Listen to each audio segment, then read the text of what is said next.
Salut à tous et bienvenue sur Avis Super Express pour vous faire un retour sur l'émetteur-récepteur HF Rode Wireless Go. J'aurais dû vous faire un test au préalable, d'autant que je l'utilise à titre personnel, mais vous allez avoir le droit à un retour d'expérience après un an d'utilisation. Ça se présente comme ceci, deux petits boîtiers qui se connectent entre eux, 4 cm de côté, 1 cm de profondeur, parfait pour une utilisation avec un gimbal. Le récepteur, le voilà, il est d'ores et déjà branché à ma caméra par la prise jack et la prise jack de la caméra elle-même. Vous pouvez voir ici que le son passe bien entre les deux. Vous pouvez voir un indicateur de synchronisation et de batterie restante pour l'émetteur et le récepteur. Le tout se charge en USB-C, c'est le cas pour les deux boîtiers. Et ce qui est très intelligent, c'est que vous allez pouvoir le positionner à la place du flash au-dessus de votre appareil photo grâce au petit clip juste ici qui est formaté exactement de la bonne dimension. Ce qui m'a séduit, c'est la facilité d'utilisation. Pour interconnecter les deux boîtiers, il vous suffit de les allumer. Vous appuyez sur le petit bouton qui est là sur l'émetteur, idem pour le récepteur et ils s'interfacent tous les deux tout seuls. Et c'est parfait pour les vidéastes amateurs, c'est petit, c'est léger, ça s'interface extrêmement facilement, ça a une bonne portée. En gros, c'est plug and play avec une bonne qualité derrière. Attention, il est quand même préférable de prendre un bon micro. Moi, j'utilise un Sennheiser, donc je vous mets les références directement dans la description. Mais vous avez quand même un microphone intégré directement à l'intérieur de l'émetteur. Et voilà le son qu'il restitue, je l'ai mis ici directement sur ma veste. On n'est pas au niveau d'un Sennheiser, mais c'est très bien pour de la pointe. Pour vous montrer les coulisses, au quotidien, je bosse comme ça. J'ai l'émetteur ici sur ma poche de jean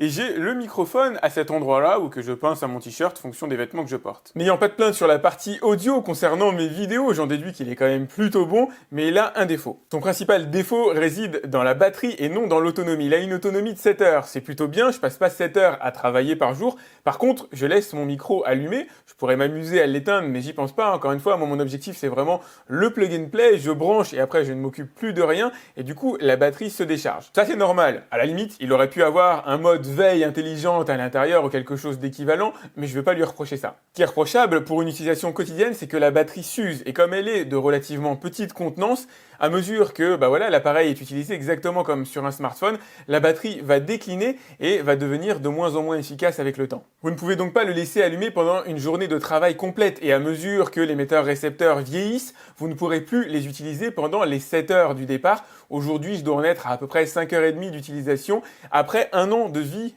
du Wireless Go. C'est pas horrible comme défaut, mais ça peut devenir embêtant quand vous commencez à avoir des journées chargées, de devoir penser à recharger l'émetteur et le récepteur, par exemple, pendant votre pause déjeuner. D'ailleurs, au passage, la charge n'est pas particulièrement rapide. Par contre, ce qui est sympa, c'est que vous allez pouvoir prendre plusieurs émetteurs, alors que ce soit pour remplacer l'autre lorsqu'il n'a plus de batterie, ou réaliser des interviews où vous pouvez en aligner 2, 3, 4 qui s'interfacent directement avec les récepteurs. Je n'ai pas constaté d'interférence, sauf si je mets mon smartphone dans la même poche que celle où se trouve l'émetteur, et je n'ai pas noté non plus de temps de latence, je pense que vous l'auriez noté, je crois qu'il est de 6 millisecondes, mais c'est imperceptible. En synthèse, je l'adore, je l'utilise tous les jours en tant que youtubeur et je vous le recommande vraiment chaudement. D'ailleurs, je vous ai mis les liens pour voir leurs tarifs à l'heure actuelle directement dans la description. C'est clair que c'est pas neutre, c'est un investissement, mais pour moi c'est rentable. Le son, ça ne se retravaille pas ou très difficilement, donc pour le coup, autant que ce soit bon dès le départ. Puis surtout, j'ai pas que ça à faire retravailler le son. N'hésitez pas à liker cette vidéo, à vous abonner à ma chaîne et je vous dis à très vite pour un autre test sur Avis Super Express. Salut!